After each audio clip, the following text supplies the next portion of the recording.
So, justice and social justice ang problema ng ating bansa. Ako'y naniniwala, katulad ng problema, ang sinisimulan po kasi ang hustisya o pagbigay ng hustisya sa katotohanan. Pag walang katotohanan, hindi dadating ang justice. Ganon din sa social justice po.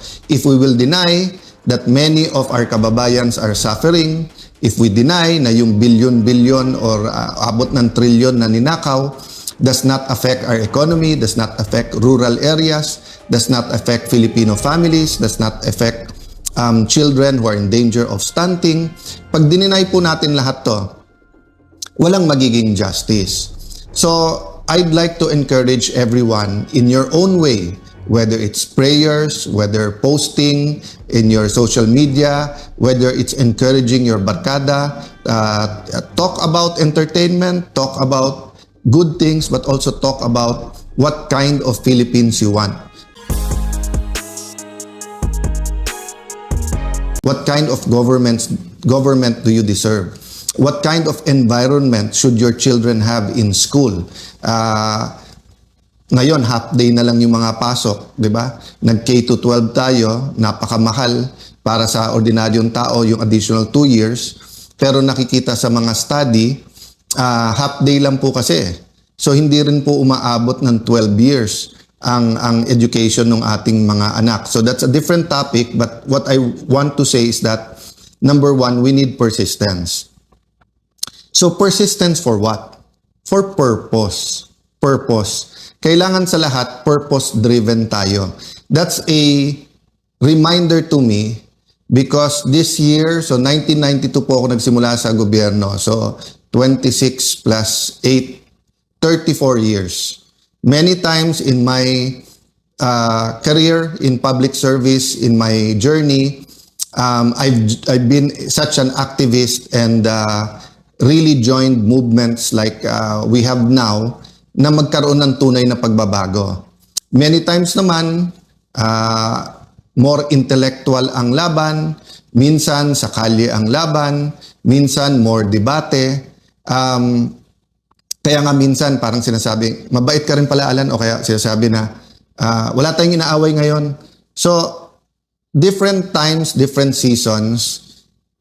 But I realize po na there are really seasons, there are really times na nasa crossroad ang bansa at pag hindi tayo kumilos, it will determine the future of the next generation. Para din po yung mga Hudyo or yung Israelis who were in the desert, 40 years instead of 2 weeks na paglalakbay. So will we, after EDSA 1, 1986, ngayon 2026, 40 years later, will we continue to wander in the desert or will we enter the promised land?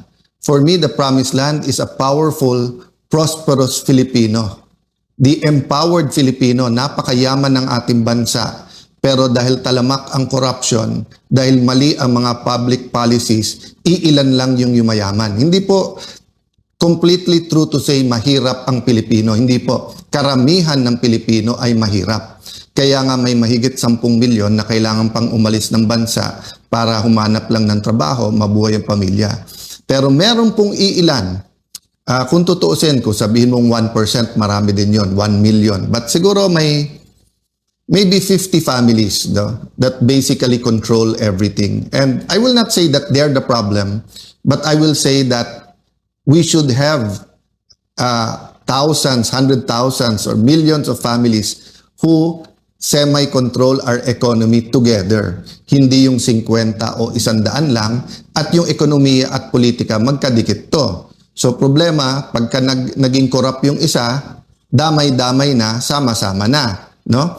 So we have to be persistent in fighting corruption, but there are times in history na meron pong talagang shaking. No? Ibig sabihin po, yung gulo o yung disruption, may kasama po itong dapat na repentance at revival.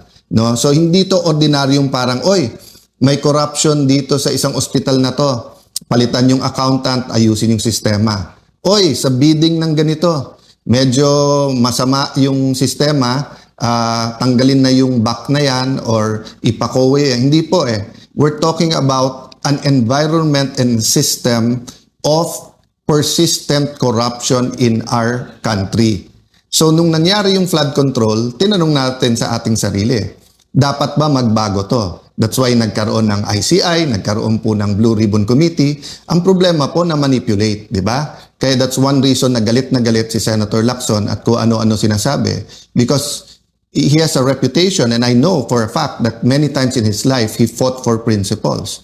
Ang problema ngayon, naging mercenary na lang at kasama sa pagmamanipulate ng Blue Ribbon Committee para nga ilan lang ay turo, pero yung mga tunay na mga mastermind, in fact, he went so far to say walang mastermind. But pakonti-konti, lumalabas na ngayon yung totoo at lalabas din po kung sino yung mga kasama niya na nagmanipulate po nito. Ganun din po, kaya galit na galit si Senator Erwin Tulfo at kung ano sinasabi kasi whether it's campaign donations, whether it's yung mga kontratista, maleta, parati siyang kasama sa pinapangalan, no? So, but my point is this, there will be many issues thrown against me individually, thrown against any of the witnesses, thrown against our group of senators. Yes, tama na ibalita to sa news. So whether yan ay yung special session tomorrow, whether yan yung May 13 na pagsugod ng NBI, whether yan yung threat sa Senado next week. Pero tandaan niyo po marami dito distraction. Marami dito nilihis ang issue kasi ang issue pagka ang flood control ay nahimay at nasolve natin, we will be able to come up with a system that will fight corruption effectively. If not, this will be the biggest cover-up for the biggest corruption scandal ever in our country. So, eyes on the ball tayo. So, ano po ang sinasabi kong purpose-driven? Our purpose is the Lord's plan for our country. I believe po, the way the Lord made the Filipino, napaka-adaptable, napakadaling matuto, napaka-respectful, hindi nagtatanim ng galit. Kita mo, ang Hapon, meron pa rin silang problema sa Chinese, sa Korean, pero kung titignan mo sa atin, best friends na natin, partners na natin in development, makikita mo, dati may problema din tayo sa Malaysia, but now we have 2 disputes with them, but we are cooperating and we have a very good relationship with them. Ganun din sa Vietnam, kakabisita lang ng leader nila pero meron tayong dispute sa West Philippine Sea sa kanila. So makikita nyo po ang Pilipino, ang number 1 asset natin syempre yung tao, yung Pilipino mismo. But you name it, no? Whether beautiful islands, mga beach, karagatan, oil, gas, gold, lahat meron ng Pilipinas lupa, napakaraming lupa ng Pilipinas pero napakaraming walang lupa o walang matirahan, 'di ba? So corruption is not the only issue, but it is a major issue because with corruption, mali din yung policies natin. May mga bansa kasi na may corruption pero tama policies nila. Sa atin, our policies are being driven by that corruption. So like the policy na ang Senate ay mailagay sa ilalim ng Malacanang. At yung 12 daw ay pwede, hindi 13. So may statement po kami, it's also posted dito sa Facebook. So yun po ang statement sa final natin sa Supreme Court. We believe in the system. Diba? Ako'y naniniwala na yung pakikibaka, yung pagiging aktivismo, marami po yan. May prayer vigil, may rally, may posting, may debate sa Senado, may mga forums, may panawagan. Kasama din po dito ang ating mga branches of government. And sabi po sa ating Philippine Constitution, pag may violation ng Constitution, sa Supreme Court talaga ang punta. So, pakibasa na lang po ang aming statement para hindi ko ituon lahat ng oras dyan. But nasa Supreme Court ngayon po yan. And we have faith, no, that the issue is something that is very important not only now but in the future. The issue will determine our kind of democracy, our kind of government. It will also be a lesson to all senators when it comes to power and restraint and following rules. Tandaan nyo po pag walang rules, pag walang batas, chaos po tayo. Ang mangyayari wild west. Kung sino mas malakas boses, sino mas maraming barel, sino mas maraming pera, or babalik tayo dun sa yung pag-uusapan natin ngayon, 4 P's Plans, persistence, purpose, principle. Pero kapag walang batas, babalik tayo doon sa guns, goons, and gold. 'Diba? Yan yung 80s yan yung sinasabi na pagka may 3G ka, hindi ano yon, hindi 3G ng cellphone. Ang ibig sabihin nun, guns, may armas ka, nandyan sa'yo police o militar or may private army. Goons, kasi kahit may baril ka, kung wala ka naman tao, but gold. 'Di ba? Kaya yung biro nung time na yon na tinutotoo ng ibang politiko or warlords is the golden rule. Who has the gold rules? So, alam naman natin ngayon kung nasaan yung gold, nasa maleta. At lumalabas kung sino nakakakuha ng mga maraming maleta. So, pinaglalaban ngayon using the modern day guns and goons para maprotektahan yung kanilang gold. Ginagamit din po yung gold. So, persistence, purpose. So, ano po purpose natin? Purpose, lumabas ang totoo. Purpose is to build the kind of Philippines that we all want. May I ask the law students or all students, Constitution, Philippine Constitution is a subject that we should all embrace. Tignan niyo po yung preamble ng ating konstitusyon. Basahin niyo ng basahin po yon. Ako po, pag medyo na-disillusion or kailangan paalalahanin ko kung anong ating pinaglalaban, of course, binabasa ko po yung Bible, respecting everyone kung ano religion nyo, going to God is the primary, di ba? But secondarily, I go to the preamble of the Constitution at pag nabasa mo yan, mararamdaman mo yung struggles ng ating mga heroes. No? So what are plans? Sabi po sa Jeremiah 29:11, "For I know the plans I have for you, plans to prosper you and not to harm you, plans to give you hope and a future." So sabi ng Panginoon, maganda plano ko para sa inyo. Planong pagpalain kayo at hindi saktan, plano bigyan ng pag-asa at kinabukasan. Sabi ng aking kaibigan, aking kapatid, si Carlos, yung kinabukasan at yung pag-asa, pinagsama niya doon. Kasi nga yung pag-asa mo ngayon, pero may pag-asa ka rin bukas sa mga anak mo. So what we're doing now will affect. So EDSA 1 affected my generation. EDSA 2 affected the other generation. Diba? All these scandals, Napoles, ngayon flood control, how we handle it will affect the generation of the Gen Z and the generation that has yet to be born. That's why it's important we're persistent at wag natin tong bitawan. So tomorrow may special session. Kung titignan mo lahat nung nasaan, ang gaganda, di ba? Isang tingin mo, sabi ko, ang gaganda ng mga bills na to. Some I agree with, some I don't. But kung titignan mo, katulad nung anti-dynasty law, nasa interpellation pa lang yan eh. Imposibleng mapasa yan sa isang araw unless brabrasuhin nila para may pakitang tao. Kung titignan mo yung ibang bills, alam nyo ba, pwede namin pinasayan nung Senate President ako.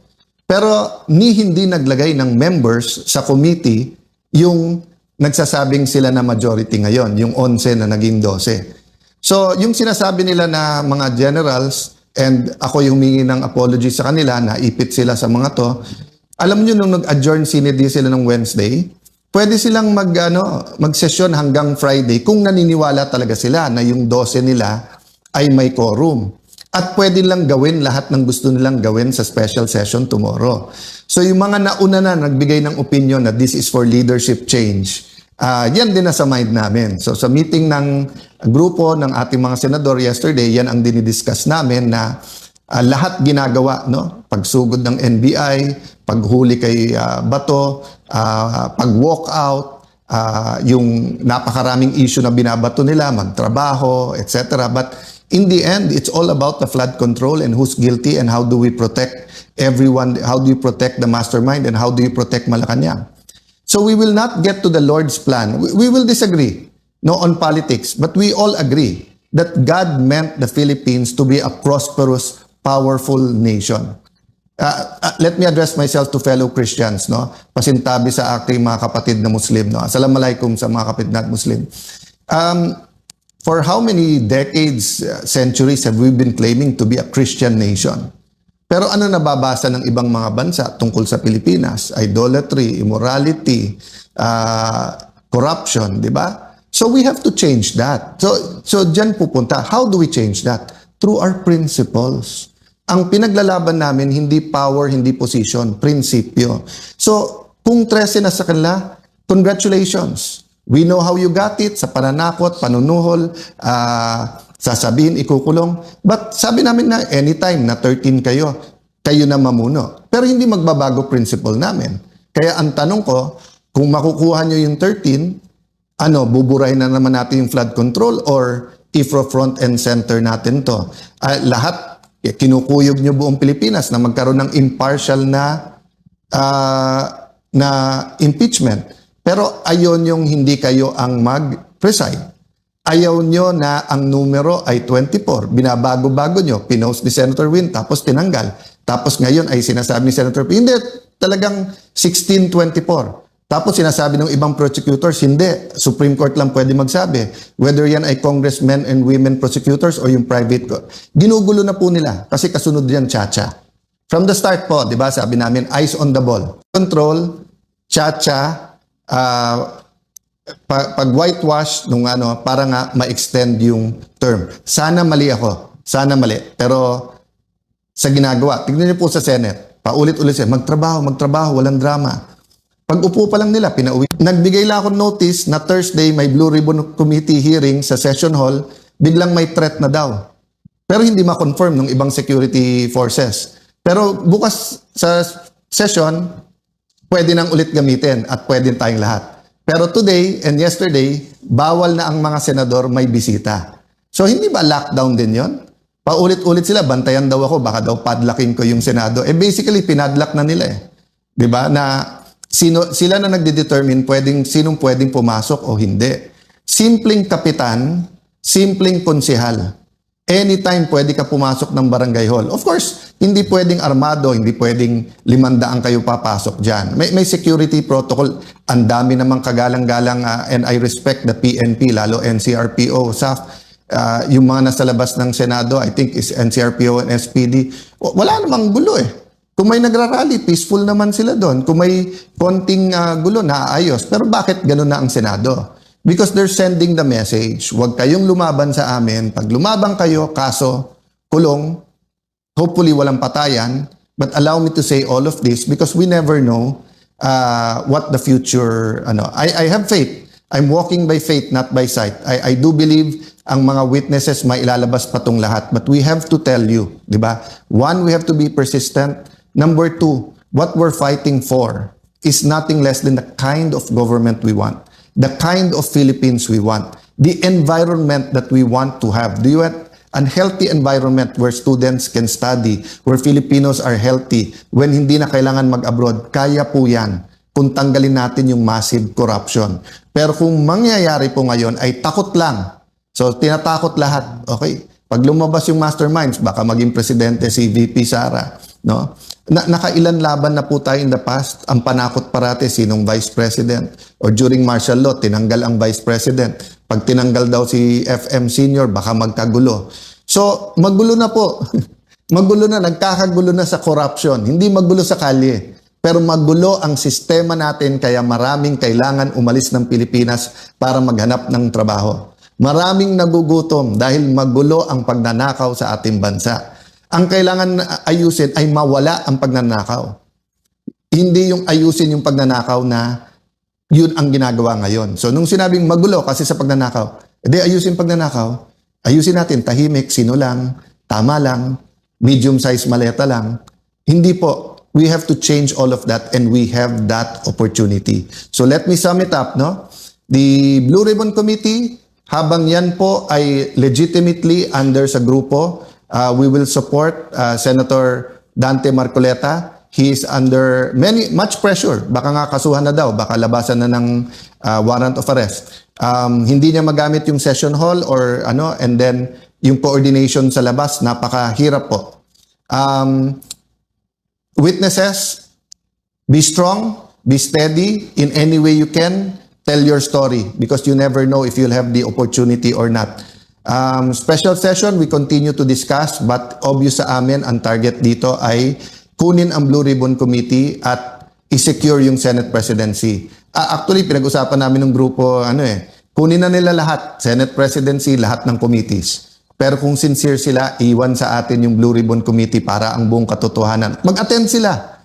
Hindi naman natin gusto ng hearing na isang side lang nandun, pero hindi bibigay. Supreme Court, pray that it will be taken up. Pray for all the justices. Pray na ma-articulate ng both sides yung kanilang stand. Diba? Tapos Senate, pag-pray nyo po, kasi ang Senate is the last bastion of democracy. No? Yun ang sinasabi na, ibig sabihin po, pag napatahimik na lahat, nandyan yan.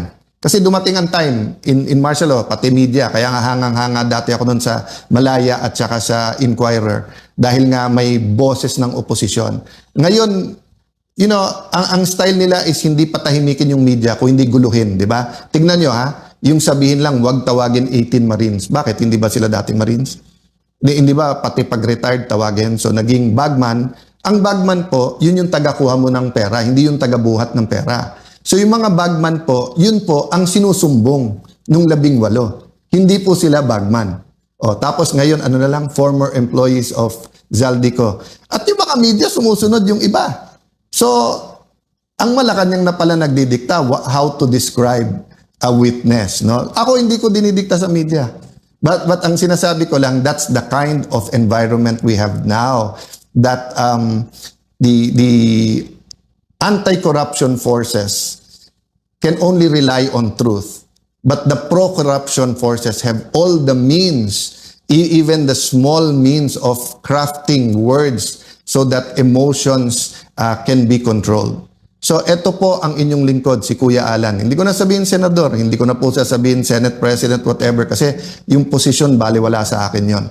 Pero gusto ko pong maging kuya kasi ang kuya po pinoprotektahan yung mga kapatid. Ang kuya po sinasandalan din ni tatay at ni nanay para tumulong din sa pamilya. Si kuya pwede mong katukin kahit anong oras. So I draw inspiration also from my colleagues and allies in the 12. Marami pong pagsubok ang bawat isa, whether it's health issues, whether it's yung kaso, etc. So pag-pray nyo po kami. But yun nga po, let me affirm my faith in our system, in our constitution, in the Supreme Court, and first and foremost, no, in the God that I believe is alive. So again, we will update you. Please read the statement, and I think the petition should be made available usually after a few days. Pinopost yan ng Supreme Court. God bless you po.